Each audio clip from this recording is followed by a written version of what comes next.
Hello and welcome to World Insight with me, Tian Wei, coming to you live from Beijing on CGT. And coming up on today's program, positive and concrete progress after Sunday's trade talks between China and the U.S. After pulling from the brink of a trade war, how close are the two sides to a comprehensive trade deal? China reiterates long-time support for the work of the Red Cross in times of natural and man-made disasters. I catch up with the ICRC President Peter Maurer, who talks about rallying support from all parties for humanitarian missions.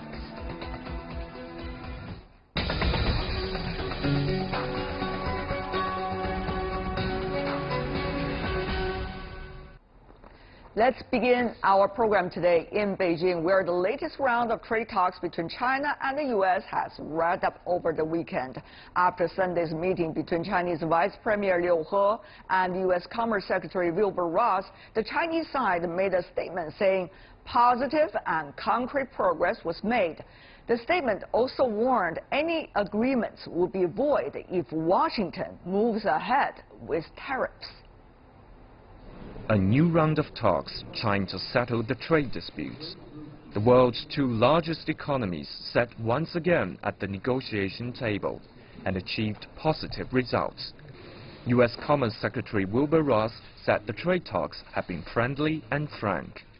He came to Beijing for talks after the Trump administration renewed tariff threats against China.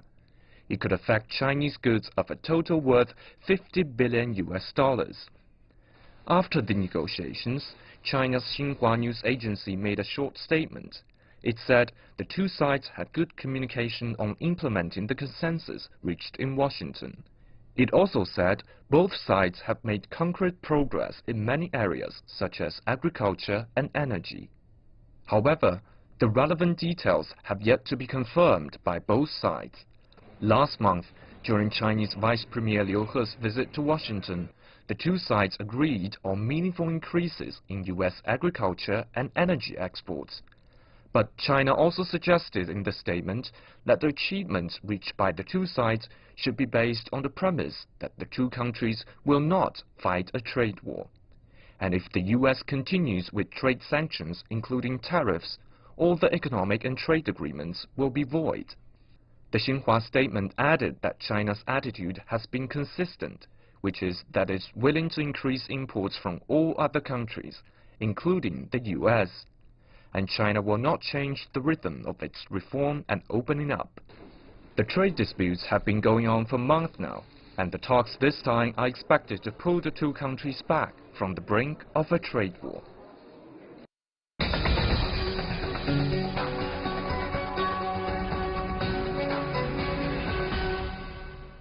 So, how close or far away are China and the U.S. to a comprehensive trade deal? Let's ask our panelists. With us in Beijing, Zhang Jianping, Director of the Center for Regional Cooperation with the Chinese Ministry of Commerce. Welcome, sir.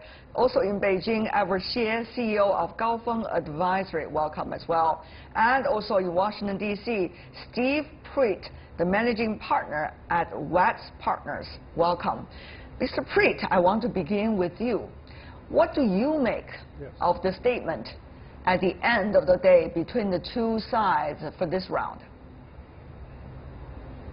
Well, I think the Chinese are being very clear in communicating their position, and I think there's good cause for doing that because they know and have seen that back-channel communications, sometimes even communications through various cabinet officials and representatives, don't always register, if you will, with the President of the United States. So I think they're being very clear and hoping that through their media statements, plus their communication with Secretary Ross, that the message gets through here, that this is serious, that the Chinese are going to maintain their positions on a number of issues, and that's what negotiations are supposed to work out. Right. At the end of the day, we did see the word tariff being mentioned in the statement coming from the Chinese side, suggesting if tariffs being exercised, all the trade agreements the two sides, as a result of negotiation, will be void. Tariffs have been the key word by the Trump administration in its latest interactions about international trade, not just with China, but with other countries as well. Mr. Zhang, this is a big issue, in a way. Why and how tariffs become the mainstream now? Because it has been a very backward and outdated word. Actually, during the election of presidents in the U.S. 2 years ago, actually Trump already claimed that he will impose tariffs on those products made in China, 45%. That was very amazing for all of scholars and It's not amazing, it's scary. Yeah. But the question is tariffs, the word being used repeatedly in these days trade negotiations and interactions. Are we seeing a healthy trend of resolving the problem, or are we seeing we are going backward, rather, Mr. Actually, for Trump administration, this is a wrong way, for... Why would you say so? I mean, tariff cannot solve the problems of trade deficit from the U.S.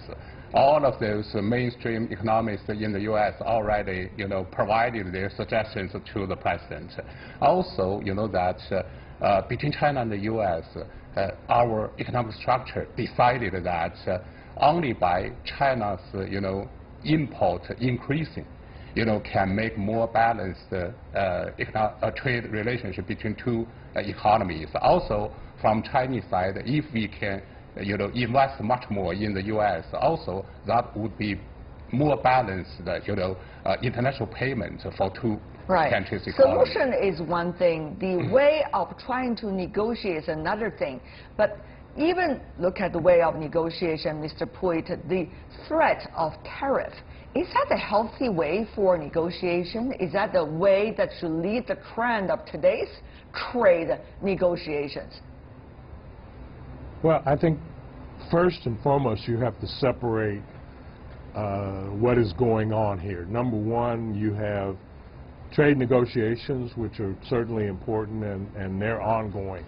Secondly, the administration, and particularly the White House, is running a communications drill here in an attempt to send messages back to their constituencies and show them that they have checked another one of the boxes of the list of promises that President Trump made during his time as a candidate for president.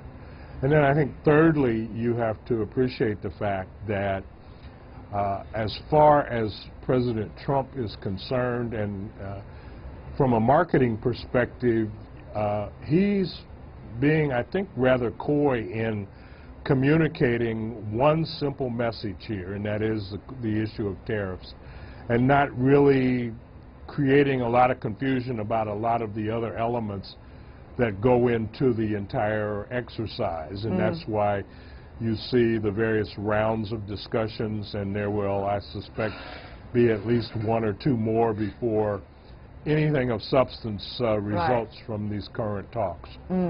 Tariffs are not the only word being used by the U.S. side toward China, Mr. Xie, but rather toward its allies as well. For example, Canada, EU countries, Mexico as well, with the steel issue. Of course, the two tariffs are different. One is more about punishment toward another economy. The other is mainly on one good, that is steel and aluminum. That's different. Having said that, though, it reminds people of, back in the 1960s and 70s. Mr. Puig could argue that the simple logic is for political debate and political achievements in the U.S., but, the word tariff being repeatedly used and used as a negotiation tool rather than others. What would it mean for the future trade negotiations, not just between the United States and the others, but also for the overall current status of the international trade? Mr. Xie. Yeah, you're right. I think the overuse of the term tariffs in this these few rounds of negotiation or sort of one-sided policy from the U.S. to these allies is really, I think, is going backwards. As you said correctly, the concept of tariffs is an old concept, and in fact is counterproductive because the use of tariffs is actually dividing countries apart, right? So international trade should be a game of, creating a bigger pie so that every country who participate in the trade would benefit from a bigger share of a bigger pie.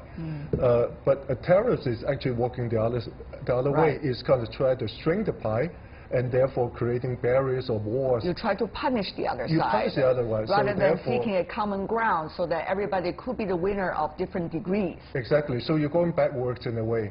Yeah.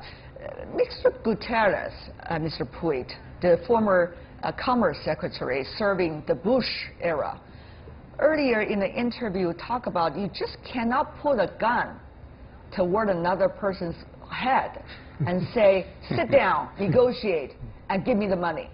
That only works in the Western movies, not necessarily in international trade negotiation.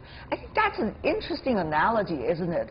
The word and the threat of use of tariffs did remind us of a lot of things you see in the Westerns, in the Western movies, with the cowboys and things. But that doesn't work.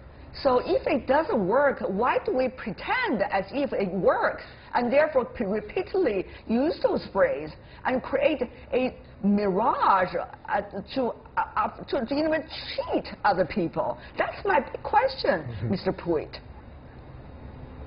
Well, Tan, I think it's important, again, to separate facts from reality here. Many people in the world don't understand what's going on in America right now. It's clear that every day is a new edition of the ongoing reality series that we call the Trump administration here. So I have taken the position and continue to advise foreign officials who I've spoken with that, turn off the TV if you really want to focus on. Except this program, Mr. Pruitt. Please tell them, except this program. Except your program, that's right. Or change the channel. How's that? Yeah, okay. Change the channel and realize that much of the thinking that's driving the policy discussions here is based upon a reality program script, which is totally intended to entertain, not educate, and not necessarily result in the kind of achievements that we have historically seen in international trade negotiations. But, Mr. Pruitt, that, however, does not eliminate the requirement we understand that there's a beautiful entertainment program going on in Washington every day, but the thing is, the businesses going to pay their price. I mean, if you think about the bottom line of negotiation being twisting all the time, you definitely lose credibility. And therefore, if you do business with other parties, the other party is going to ask for higher price because they have to count in the loss they would have to suffer as a result of changing up position all the time. So that is a key issue, the loss of credibility for American business and for people who are dealing with American business. It's a big issue. We're not talking about just jokes, entertainment movies, but rather real money being lost here, Mr. Pruitt. Well, Tan, I agree that all of this is real money. And I think there are many people in America who appreciate the fact that it is real money. And in many sources now, folks are trying to change the discussion and not so much focus on the issue of tariffs themselves, but to point out to the American public that what we're really talking about is taxes that Americans are going to have to pay, because anytime you place tariffs on items, you raise the price of them, and these are things that Americans obviously want, that are being brought in from China. So, yes, there's two things going on here. Again, I think you have to focus on either one or the other. Right. and not worry about what's going on the entertainment side of this equation. You're not going to change the fact that Donald Trump sees his nearly 40% rating in the polls as brand loyalty versus anything else in this discussion. He's going to continue to play to his brand in an attempt to maintain that support, much like he's done his entire professional life. And for the Chinese and other allies here, it is wise of them to focus on their agenda, their objectives here, and to negotiate in a very straightforward way, like the Chinese are now doing. Here's the thing, Mr. Zhang. The strategy, that's what Mr. Pruitt seems to be suggesting. Of the other side, if you try to negotiate with the U.S. side, and if you try to figure out a way of your own in this chaotic, entangled situation. But what is going to be the strategy of China? That is a big question, isn't it? That you are dealing with an unpredictable partner, negotiator, and also you are dealing with unpredictable future of yours because you interact with the other side, which is the United States, in trade a lot. So what could be the strategy coming to China's own economic development and pace of reform? Mr. Zhang. In China, we realize that actually in the future, China has to move to, innovation-oriented economic model. That's our own strategy. Also, we appreciate our, international economic cooperation with all of those partners due to globalization. Also, we are promoting both trade and investment liberalization and facilitation by free trade area and free trade experimental zone domestically, something like that. I'd like to emphasize that actually today, tariff reduction and, you have to move out all of those non-tariff barriers. Meanwhile, we have to provide investment facilitation. That would be constructive approach for both China's economy, U.S. economy, as well as global economy. On the contrary, if you create new tariffs, barriers, that would be disaster for all of us. It will be disaster, but you cannot prevent others from doing what they want to do. Of course. You could only strategize your own path in order to avoid the further risks the other party might create as a result of their actions. Here comes the question then, Mr. Xie. China talk about reform opening up, its own pace, rhythm. But people want to see further reform in the financial sector. People want to see more market economy playing its bigger role here in China. So what about that? Will the negotiation taking place likely to be a constant basis, it seems, between China and the United States for a long way to go? Will it be able to create a momentum in China about further reform and opening up? To what extent, Mr. Xie? Well, as you know, China has been opening up, over the last several decades. Since 40 years ago, really, it's been going on a gradual basis. Not everything is entirely opened up, but, every sector is being opened up sort of over time. And I believe that, whatever the negotiation with the U.S. government we're having will not deter, China's overall strategy towards a gradual opening up and continue to reform, because ultimately this is going to be good for China and for the rest of the world. Do you see signs of it? I see signs of that. Like what? Like, opening up of the auto industry that, just been announced a couple of weeks ago, opening up more of the financial sectors. And, in a way, China is very open in innovation and entrepreneurship. And, as Mr. Zhang was saying, China is really focusing on innovation as the additional way to grow the economy in a potentially exponential manner.